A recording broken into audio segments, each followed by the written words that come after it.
ढकेरवा में आयोजित 3 दिवसीय विराट कुश्ती प्रतियोगिता के पहले दिन उमड़ा दर्शकों का जनसैलाब।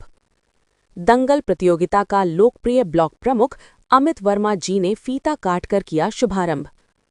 पहले दिन दंगल अखाड़े पर 18 पहलवानों के मध्य हुए जबरदस्त मुकाबले के साथ कुल 9 कुश्तियां हुई संपन्न, जिसमें 2 कुश्तियां बराबर पर छूटीं, जबकि 7 पहलवानों ने अपने दांव पेच के दम पर जीत किया हासिल।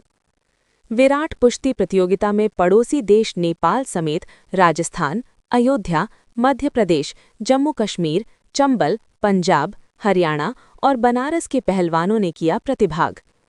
प्रतियोगिता में ढकेरवा चौराहा समेत आसपास गांवों से हजारों की संख्या में दर्शकगण रहे उपस्थित। राकेश कुमार की ये खास रिपोर्ट।